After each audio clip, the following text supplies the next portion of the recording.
Nah, pemirsa, Anda sudah sarapan apa belum? Nah, sarapan Anda pagi ini apa sih? Oke, nah di segmen kali ini kita akan membahas menu sarapan yang biasa dikonsumsi oleh masyarakat Indonesia.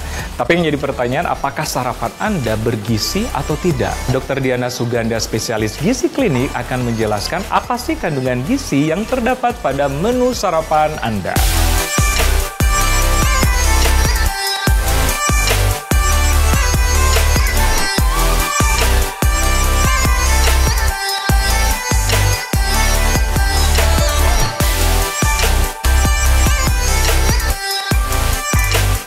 Pemirsa Hidup Sehat, siapa di antara Anda yang suka melupakan waktu sarapan? Wow, jangan ya pemirsa. Kenapa? Karena ternyata sarapan justru sangat penting untuk memulai hari kita. Dengan Anda sarapan, terutama sarapan yang tinggi protein, kalorinya cukup, karbohidratnya tepat, serta seratnya juga cukup, Anda justru bisa melakukan hari Anda dengan optimal. Nah, di depan saya sudah ada 4 jenis sarapan yang biasanya nih dikonsumsi orang Indonesia. Ini sudah ada ketoprak lengkap. Ya, biasanya ketoprak ini dilengkapi dengan adanya telur, tahu, kemudian juga lengkap dengan lontong, ada bihun. Nah, kalau kita lihat pemirsa, dalam satu porsi ya, ketoprak seperti ini ya lengkap nih dengan bumbu kacangnya, kemudian ada kerupuknya banyak. Ini kalorinya bisa 500-600 sendiri loh. Ya, jadi lumayan banyak untuk kalori pada saat pagi. Nah, kita kupas tuntas dulu ya isinya dari ketoprak ya. Ketoprak tadi isinya ada karbonya dari mana? Dari lontong sama ada si bihun. Kemudian ketoprak ternyata ada proteinnya juga loh dari si tahu dan pemirsa bisa tambahkan telur. Ya, kemudian ternyata juga ada protein nabati. Wah, kok bisa ada protein nabati? Tentu saja bumbu kacangnya, ya kacangnya sendiri kan merupakan protein nabati. Sehingga dalam satu porsi ketoprak ini sebenarnya sudah ada karbohidrat serta protein hewani nabati. Yang belum adalah apa? Sayurnya. Ya, jangan lupa untuk menambahkan, kalau pemirsa mau makan ketoprak, boleh ada toge. Jadi lengkap nih, lumayan untuk sarapan pagi Anda. Nah, untuk Anda pemirsa yang punya penyakit diabetes atau gula, ya mungkin karena ini kan sebenarnya kan double karbo ya. Ada lontong sama ada si bihun. Jadi sebaiknya pilih salah satu. Atau misalnya Anda mau dua-duanya, separuh-separuh aja. Ya, jadi patut diperhatikan pada penderita diabetes.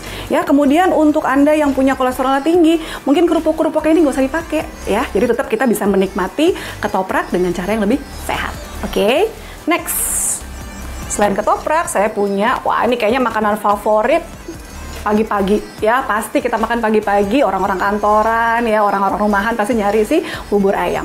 Nah, bubur ayam sendiri kalau kita bedah ya istrinya, pasti buburnya sendiri adalah karbohidrat. Ya, kemudian untuk protein hewaninya kita ada dari suiran ayamnya. Namun sayangnya kalau di bubur ayam suiran ayamnya sangat-sangat sedikit. Ya, jadi untuk Anda yang ingin sarapan dengan bubur boleh, cuman minta aja ekstra bayar lagi untuk si ayamnya sehingga kita bisa dapat protein lebih banyak. Ya, kemudian selain itu biasanya ada taburan kacang ya. Di sini ada kacang kedelai, bisa sebagai sumber apa? Sumber protein nabati.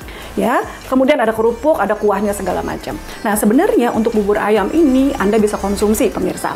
Namun sayang sekali bubur ayam ini seratnya sangat sedikit. Ya, kan nggak ada sayuran. Hanya ada garnish sedikit dari si seledri.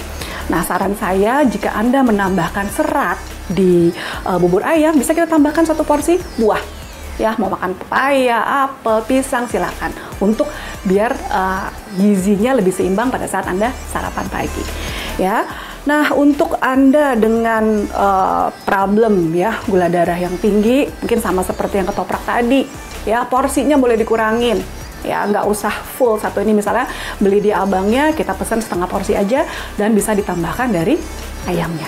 Ya, silakan menikmati bubur ayam Anda. Kemudian di sini saya punya yang namanya lontong sayur. Ya, biasanya orang Indonesia lontong sayurnya lengkap tuh. Ya, ada isiannya bisa ketupat atau kadang bisa lontong ya. Terus kemudian itu sebagai sumber karbohidratnya. Kemudian biasanya kalau lontong sayur yang Betawi suka ada tahu, ya, ada tahunya ini sebagai sumber protein nabati. Kemudian ada bisa ekstra kita minta beli telurnya sebagai protein hewani. Nah, lontong sayur sendiri seperti kita ketahui ada sayuran biasanya kacang panjang, ada buncis, atau misalnya ada labu siam. Nah, ini bisa sebagai tambahan serat Anda. Ya, sayangnya lontong sayur ini memang dimasak dengan santan, terutama santan kental. Sehingga apa? Sehingga pasti kadar atau kandungan lemaknya, terutama lemak jenuh ya, pemirsa, itu tinggi. Ya, saran saya, boleh deh sekali-sekali kita mau mengkonsumsi lontong sayur seperti ini, tapi ada tapinya. Ya, kuahnya dikit aja, nggak usah banyak-banyak. Ya, atau memang bener-bener kuahnya dipisah, dan kita makannya cocol-cocol aja gitu kuahnya. Ya, dan konsumsinya mungkin jangan setiap hari ya, seminggu sekali atau 2 minggu sekali cukup. Ya, terutama harus hati-hati nih untuk Anda yang punya kolesterol tinggi, ya, kadar lemaknya tinggi, atau sudah ada masalah tensi segala macam. Nah, santan-santan seperti ini kan sebaiknya dikurangi. Ya, jadi kalau yang udah punya kolesterol, no. Ya, yang udah punya darah tinggi, no. Untuk Anda-Anda yang lain silakan, tapi porsinya bisa kita adjust atau kita sesuaikan. Ya, kemudian terakhir, nah ini juga banyak biasanya pagi-pagi. Ya, nasi goreng, makanan khas Indonesia. Sebenarnya untuk sarapan boleh banget Anda mengkonsumsi nasi goreng. Kenapa saya bilang boleh? Nah, karena biasanya untuk nasi goreng sendiri sudah lengkap nih isinya. Ya, ada karbohidratnya dari mana? Tentu saja dari nasinya. Ya, kemudian nasinya tersebut harus kita lengkapi dengan protein hewani. Ya, pemirsa bisa tambahkan ayam. Ya, biasanya ayamnya itu bisa disuir-suir langsung dimasak, atau bisa tambahin telur ceplok boleh. Ya, jadi lengkap tuh, ada protein protein nabati. Namun sayangnya kalau nasi goreng itu jarang ada protein nabatinya. Ya, jadi PR Anda harus nambahin untuk tahu, tempe, atau kacang-kacangan di jam makan berikutnya. Kemudian untuk nasi goreng boleh request nih, ya, misalnya Anda masak sendiri, ya, minyaknya sedikit aja untuk numis-numis. Ya, palingan kalau untuk numisnya kita pakai minyak 1 sendok makan udah cukup. Atau kalau misalnya request beli gitu ya, minta, "Bang, minyaknya dikurangin dong," gitu. Supaya apa? Supaya kadar lemak kita juga tidak terlalu banyak. Nah, nasi goreng biasanya juga dilengkapi dengan kerupuk.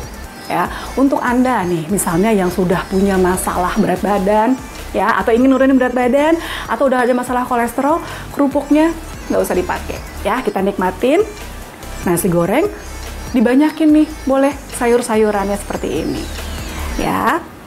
Nah, ini adalah 4 sarapan pagi yang biasanya dikonsumsi orang Indonesia. Tapi boleh loh pemirsa kalau mau menambah variasi sarapan yang lain. Misalnya kalau memang lagi keburu-buru, ya udah beli makanan boleh. Tapi kalau saran saya sebaiknya kita siapkan makanan sendiri. Jadi kita tahu apa isinya. Nah, sarapan sehat versi saya adalah kita boleh makan buah-buahan nih sebagai sumber karbohidratnya. Variasiin aja. Hari ini misalnya pisang, besok apel, pir, jeruk, pepaya, melon, semangka, silakan. Anda ambil itu sebagai sumber karbohidrat untuk sarapan. Kemudian protein hewaninya dong harus ada. Ya, dari telur boleh, dari ayam, dari susu, silakan. Nah, pastikan Anda mengkonsumsi sarapan ini di jam yang sama setiap harinya. Ya, misalnya sebelum beraktivitas yang buru-buru berangkat pagi gitu ya, misalnya bisa jam 6, jam 7 kita sarapan. Nanti jam 9, 10 sudah ada waktu selingan pagi. Atau bisa juga Anda pada saat nyampe kantor, boleh. Kan kita udah bawa bekal nih sarapan saya tadi. Nyampe kantor jam 7, setengah 8 Anda sarapan. Nah, pastikan juga untuk sarapannya makan dengan pelan-pelan ya. Nggak usah keburu-buru sehingga nutrisinya juga bisa kita cerna dengan baik. Nah, kemudian waktu sarapan tadi harus tepat dan juga pastikan Anda konsumsi air putih yang cukup. Ya, saya Dr. Diana Suganda, MKes Spesialis Gizi Klinik untuk hidup sehat.